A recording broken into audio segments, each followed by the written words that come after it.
Hello दोस्तों। तो कैसे आप सब? आई होप बहुत अच्छे होंगे।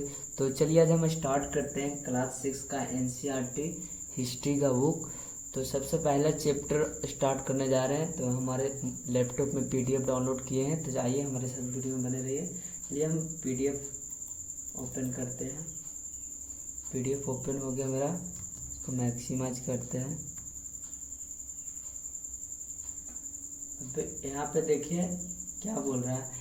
इस चैप्टर का नाम है क्या, कब, कहाँ और कैसे। ठीक है, तो इसी चैप्टर देखिए एनसीईआरटी तो हर एक कोई पढ़ सकता है, ऐसा कब बात नहीं है, मतलब आप भी पढ़ सकते हैं। सबसे पहले इसको समझना होता है। तो चलिए हम समझते हैं, आज हमारे साथ वीडियो बने रहिए। तो चलिए हम स्टार्ट करते हैं। क्या, कब, कहाँ और कैसे। तो एक रसीदा नाम की एक लड़की थी जो न्यूज़पेपर पढ़ रही थी बैठकर। क्या कर रही थी? इसको नाम क्या था? रसीदा। तो न्यूज़पेपर पढ़ रही थी बैठकर।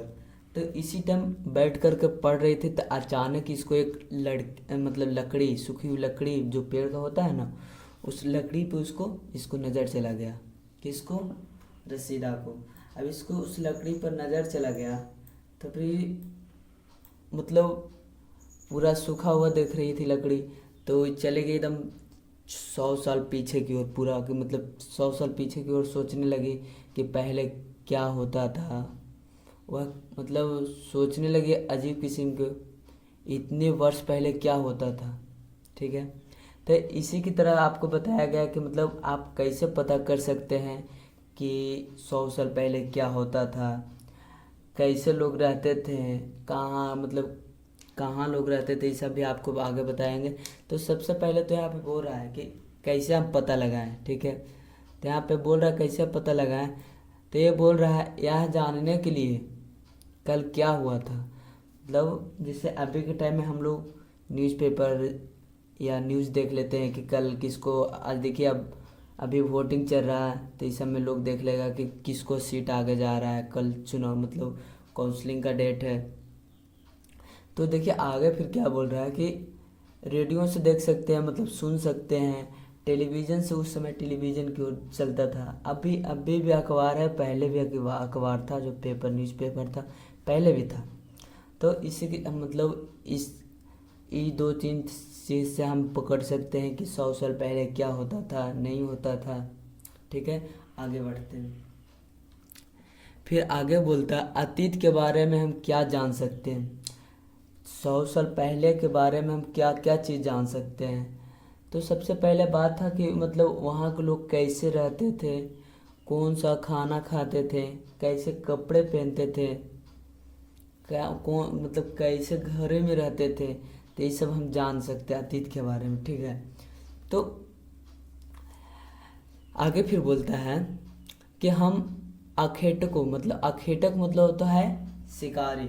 ठीक है, यहाँ पे इसको ब्रैकेट में करके दे दिया आपको, शिकारी। अखेटक मतलब शिकार करना। तो पहले के लोग थे जो शिकार करते थे, मतलब जो हमारे पूर्वजों के लोग रहते थे, उन लोग शिकार कर करके लोग बाघ और सब चीज़ को हाथ से ही नोच करके खा लेते थे। ठीक है, आगे फिर बोल रहा है पशुपालकों, कृषकों, शासकों, मतलब शासकों मतलब शासन होता है लोग, व्यापारियों, पुरोहित मतलब होता है पूजा पाठ करने वाला, और शिल्पकारों मतलब होता है जो कलाकार पत्थर को मूर्ति वगैरह ऐसा बनाता है, वो सब होता है। और फिर कलाकारों हो गया, संगीतकारों या फिर वैज्ञानिकों को जीवन के बारे में जानकारियाँ हासिल कर सकते हैं। यह नहीं है, हम यह भी पता कर सकते हैं कि उस समय के बच्चे कौन सा खेल खेलते थे। कौन समय के, अतीत के मतलब बहुत साल पहले के लोग बच्चे कौन सा खेल खेलते थे, वो भी हम पता कर सकते हैं। कौन सी कहानियों सुनते थे, पहले के जो लोग थे कौन सा कहानी सुनते थे बच्चे, और कौन से नाटक देखते थे, ये भी हम पता कर सकते हैं।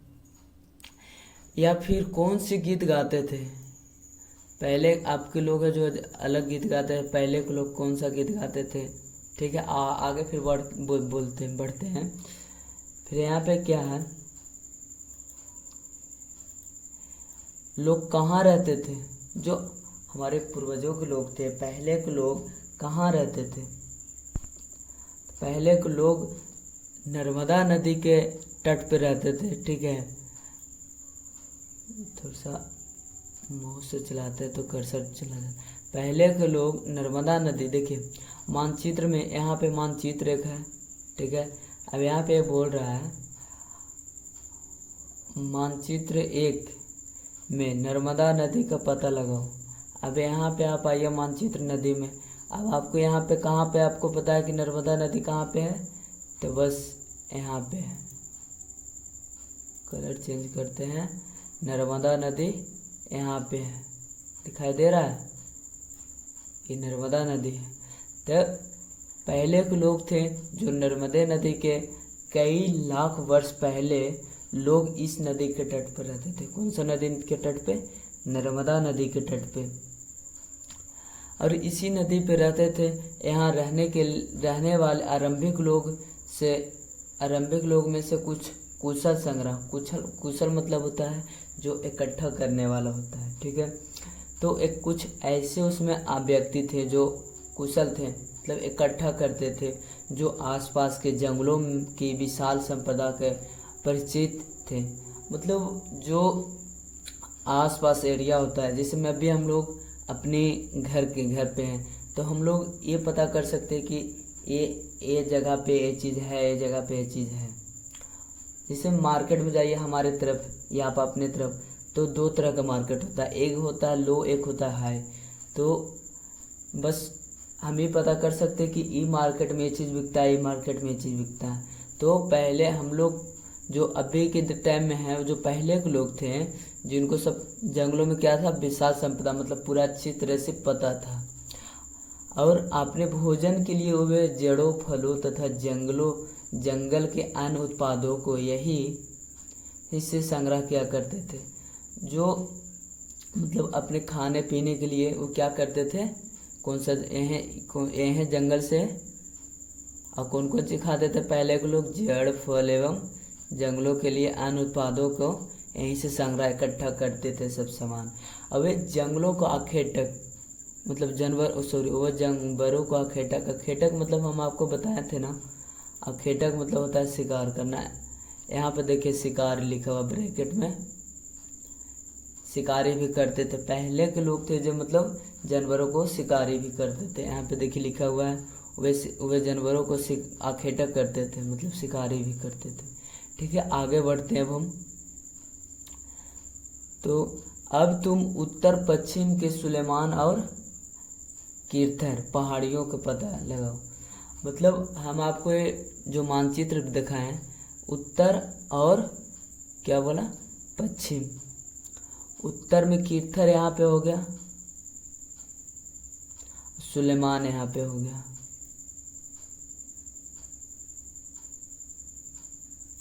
सुलेमान और कीर्थर यहाँ पे, मतलब इस क्षेत्र में ऐसे स्थान हैं, कहाँ? सुलेमान और कीर्थर जगह पे ऐसे क्षेत्र हैं जहाँ लोग सब मतलब 8000 वर्ष पूर्व स्त्री पुरुष ने सबसे पहले गेहूं तथा जौ जैसे फसल उपजाए थे।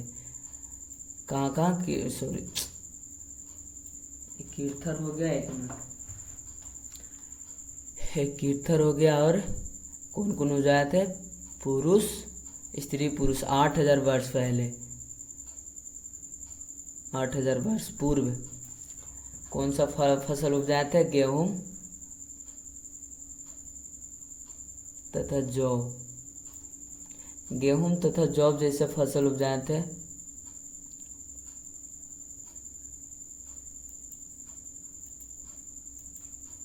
और फिर फसल उपजाए थे। आरंभिक किए उन्होंने भेड़ बकरियों जैसे में उन लोग पालतू जानवर बना लिया। कौन कौन सा? भेड़, बकरी, बैल और पशुओं को पालतू बनाना शुरू कर दिए। वे लोग गांवों में रहते थे। उत्तर पूर्व के गारो तथा मध्य भारत के विंध्या पहाड़ियों, उत्तर तथा पूर्व में गारो तथा मध्य भारत में विंध्य पहाड़ियों को पता लगाओ। अब इस मानचित्र में आप आइए, यहाँ पे देखें गारो पहाड़ी यहाँ पे है, गारो, ठीक है ना। अब और फिर क्या बोला, विंध्य पहाड़ियों। विंध्य पहाड़ियों आपको यहाँ पे है, देखिए नर्मदा नदी के ऊपर, ठीक है, नर्मदा नदी के ऊपर में आपको विंध्य पहाड़ी दिखाई दे रहा है। यहाँ पे देखिए, अब इसको पता लगाने बोला तो नर्मदा नदी के ऊपर में है, और इधर ब्रह्मपुत्र नदी के नीचे गारो पहाड़ी हो है। अब यहाँ पे फिर बोल रहा आगे कि ये कुछ अन्य ऐसे, एक मिनट, ये कुछ अन्य ऐसे क्षेत्र थे जहाँ कृषि का विकास हुआ, कृषि का वो विकास हुआ जहाँ सबसे पहले चावल उपजाया गया। कहाँ उपजाया गया था सबसे पहले चावल? विंध्य पहाड़ियों के पास। कुछ ऐसे जगह हैं जहाँ सबसे पहले कृषि का फसल जैसे में चावल उपजाया गया था आपको, ठीक है। फिर आगे बढ़ते हैं, ये मानचित्र आपको और बताएंगे अभी। तो फिर बोल रहा है मानचित्र पर सिंधु तथा इसकी सहायक नदी का पता लगाओ। अब देखिए यहाँ पे आपको बोल रहा है सिंधु, सिंधु नदी कहाँ पे है? देखिए यहाँ पे सिंधु नदी है, ठीक है। अब इसको सहायक नदी, सहायक नदी उन्हें कहते हैं जो एक बड़ी नदियों से मिल जाती है, ठीक है। लगभग 4700 वर्ष पूर्व इन्हें नदियों ने किनारे कुछ आरंभिक नगर, क्या आरंभिक नगर फले फूले गंगा व इसके सहायक नदी के किनारे समुद्र तटवर्तीय इलाके में नगरों का विकास लगभग 2500 वर्ष पूर्व हुआ था। कब हुआ था? 2500 वर्ष पूर्व हुआ था। फिर आगे बोल रहा है गंगा तथा इसके सहायक नदी सोन का पता लगाओ। और आपको फिर यहाँ पे, एक मिनट मार का, अब देखिए यहाँ पे गंगा नदी हो गया, इसके सहायक सोन, ठीक, गंगा इसके सहायक नदी सोन, इस सोन हो गया, दोनों को पता लगा लिए। यहाँ पे गंगा हो गया, यहाँ पे सोन हो गया। और फिर आगे बोलता है गंगा के दक्षिण में इन नदियों को आसपास का क्षेत्र प्राचीन काल में मध्य वर्तमान बिहार में नाम से जाना जाता था। पहले मतलब मध्य वर्तमान बिहार में नाम से जाना जाता था। इसके सहायक बहुत शक्तिशाली थे और उन्होंने एक विशाल राज स्थापित किया था। उन्होंने क्या किया था? एक विशाल राज स्थापित किया था। देश का अन्य हिस्से में भी ऐसे राज की स्थापना की गई थी। लोग ने सदैव उपमहाद्वीप के एक हिस्से से दूसरे हिस्से तक यात्रा करते थे। जो मतलब एक ऐसे राज का स्थापना किया गया था जो लोग एक हिस्से से दूसरे हिस्से तक यात्रा करते थे। कभी कभी उपमहाद्वीप मतलब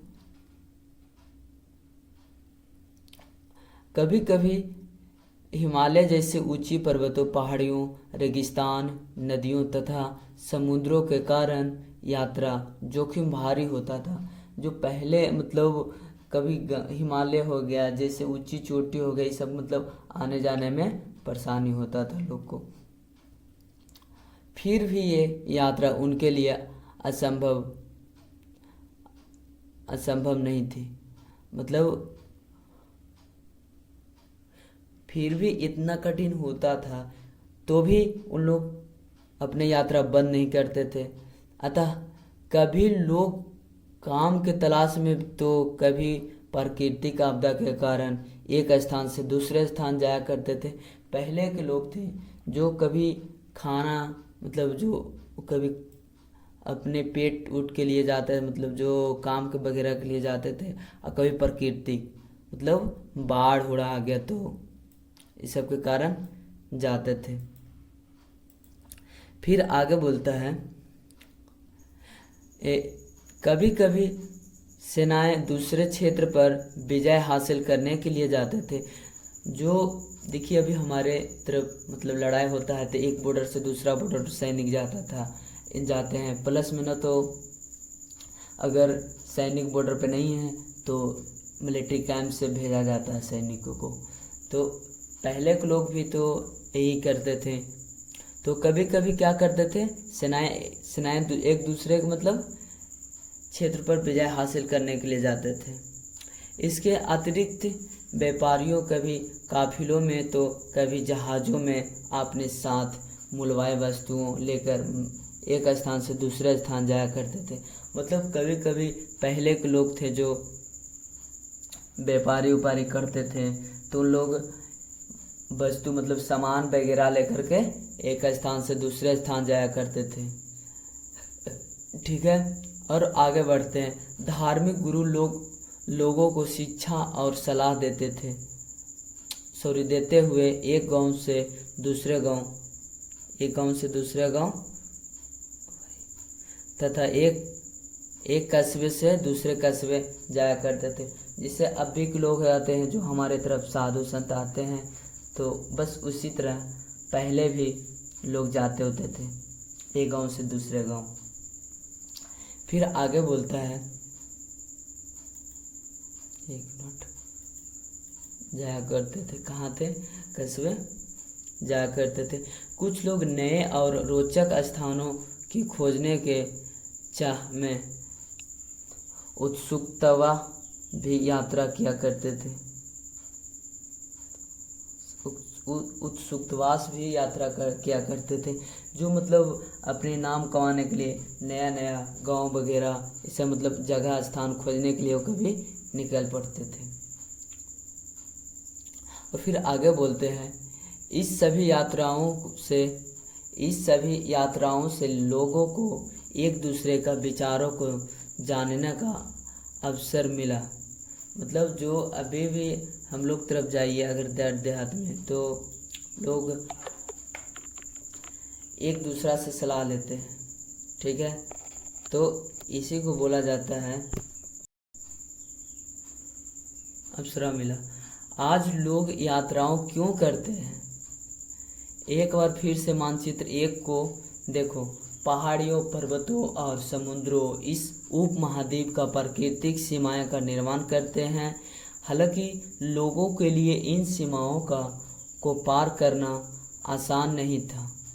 जो पहले के लोग थे, जो ये सब सीमाएं जो देख रहे हैं आप, तो ये सब पार करने के लिए आसान नहीं था। मतलब ये सब आपके लोग है कि जहाज़ हो गया, ये सब हो गया, एरोप्लेन हो गया, ये सब से आप पहाड़ियों और समुद्रों के पार कर लेते हैं। तो पहले के लोग के पास ये सब सुविधा नहीं था, तो लोग नहीं पार करते थे।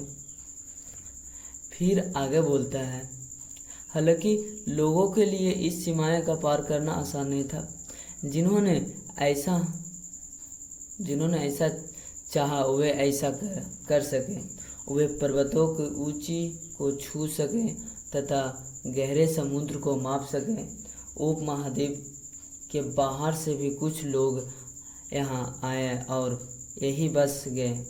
मतलब उपमहाद्वीप के बाहर से भी लोग जो आए थे तो यहाँ बस गए। ठीक है, तो लोगों के इस आवागमन ने हमारे सांस्कृतिक परंपराओं को समृद्धि किया। ठीक है, फिर आगे बोलता है, कई सौ वर्ष से लोग पत्थर का तराशने, संगीत रचने और यहाँ तक कि भोजन बनाने के नए तरीके के बारे में एक दूसरे से विचारों को अपनाते रहे। पहले के लोग थे जो पत्थर को टकरा करके लोग जंगल में आग लगाते थे और मांस वगैरह पकाते थे। नहीं तो खाना तो उस टाइम नहीं था। एक चीज़ आपको छूट गया यहाँ पे, देखिए आपको दिखाते हैं, एक मिनट। यहाँ पे मानचित्र दक्षिण एशिया। ठीक है, आधुनिक भारत पाकिस्तान। दक्षिण एशिया में कौन कौन आता है? आधुनिक भारत, पाकिस्तान, बांग्लादेश, नेपाल, भूटान तथा श्रीलंका। और अफगानिस्तान, ईरान, चीन तथा म्यांमार इत्यादि पड़ोसी देश को दर्शाता है। किसको किसको पड़ोसी देश दर्शाता है?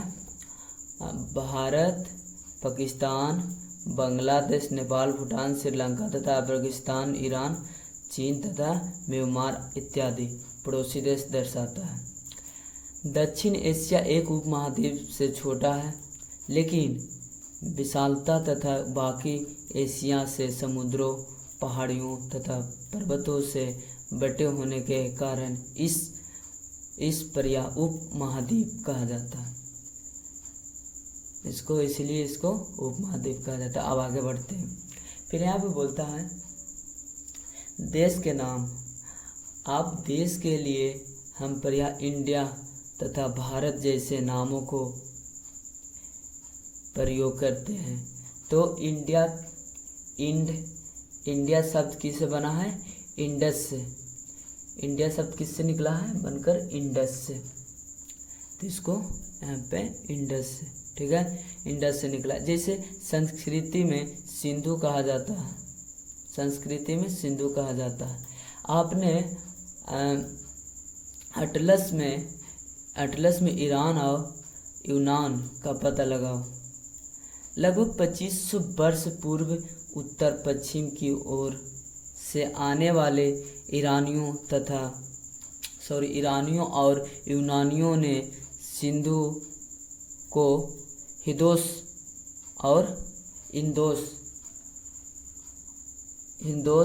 तथा अर्थात इंदोस और इस नदी के पूर्व में स्थित भूमि प्रदेश को इंडिया कहा, ठीक है। भारत नाम का प्रयोग उत्तर पश्चिम में रहने वाले लोगों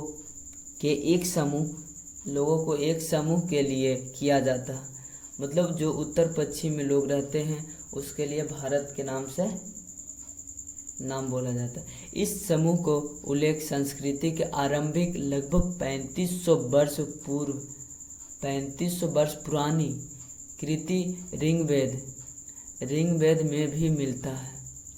बाद में इसका प्रयोग देश के लिए होने लगा, ठीक है। मतलब इसको बोलने का मकसद है कि इंडिया किस शब्द से निकला है? इंडस से निकलकर इंडिया बना है। जैसे संस्कृति में सिंधु कहा जाता है, ठीक है।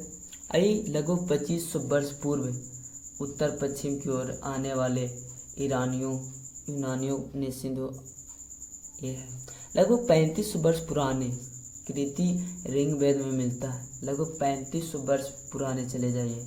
और आगे फिर बोलता है तार पत्रों से बनी पांडुलिपियों का एक पृष्ठ। मतलब पांडुलिपियों लगभग 1000 वर्ष पहले लिखी गई थी। पांडुलिपियों जो इसको क्या बोलते हैं? इसको पांडुलिपियों बोलते हैं। देखिए ये कितना साल पहले लिखा गया था? 1000 वर्ष पहले, ठीक है, देख रहे हैं। अब यहाँ पे बोल रहा है 1000 पहले वर्ष लिखा गया था। किताब बनाने के लिए ताड़ के पत्तों, जो किताब बनाते थे लोग, तो ताड़े के पत्ते काटकर अनेक अलग अलग हिस्सों को एक साथ बांध दिया जाता था। भुर्ज पेड़ और छाल से बनी ऐसी ही एक पांडुलिपियों को तुम यहाँ देख सकते हो, ठीक है। मतलब इनको बोलने का मतलब देखिए पांडुलिपियों ऐसे बनते थे पहले के समय में। तो देखिए यहाँ पे एक चित्र रह गया, आप लोग को दिखाएं। तो आगे फिर बोलता है यहाँ पे आप देखिए अतीत के बारे में हम कैसे जाने, ठीक है। ऊपर में भी वही था, अतीत के बारे में हम कैसे जाने। अतीत की जानकारी हमें कई तरह से प्राप्त कर सकते हैं। अतीत के बारे में हमें कई तरह से प्राप्त कर सकते हैं। एक मिनट कलर चेंज करने दीजिए। और उसके बाद फिर बोल रहा है इनमें से एक तरीका अतीत में लिखी गई पुस्तकों को ढूंढने और पढ़ना है। यह पुस्तकों हाथ से लिखी होने के कारण पांडुलिपियों कहा जाता है। मतलब जो ये बोल रहे हैं कि इनमें से एक तरीका अतीत के लिखी गई है जो पुस्तकों में ढूंढने और पढ़ने के लिए पहले के लोग क्या करते थे, हाथ से लिखते थे, ठीक है। लिखे होने के कारण, हाथ से लिखे होने के कारण पांडुलिपि कहा जाता है। फिर आगे बोलता है, अंग्रेजी में पांडुलिपियों के लिए प्रयुक्त होने वाला म्यूटस्टेप तथा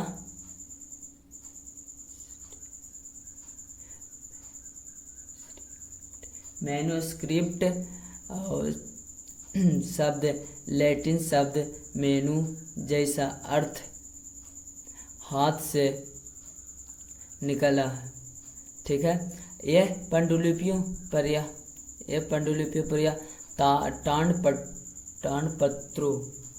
ताड़पत्रों अर्थात हिमालय क्षेत्र में उगने वाले भुर्ज नमक पेड़ की छाल से, कौन नमक, भुर्ज नमक, एक मिनट, इसको कौन सा बोला क्षेत्र, ताड़पत्रों को अर्थात हिमालय क्षेत्र में उगने वाले भुर्ज नमक पेड़, इसको भुर्ज नमक पेड़ के छालों से विशेष तरीकों से तैयार भोजपत्र पर लिखी मिलती है, समझे। भुर्ज नमक एक पेड़ था, उसी को छाल को लिखा गया उसी छाल पे। और आगे फिर बोलता है, छोड़िए अब बाद में बताएंगे यहाँ पर से, तो नेक्स्ट वीडियो में अपलोड करेंगे। अभी थोड़ा सा गला दिक्कत हो रहा है बोलने में। तब तक बाय। अगर नया है तो चैनल को सब्सक्राइब कर लीजिए और बढ़िया से बढ़िया वीडियो आप लोग के पास पहुँचाएंगे। चलिए मिलते हैं नेक्स्ट वीडियो में, तब तक बाय।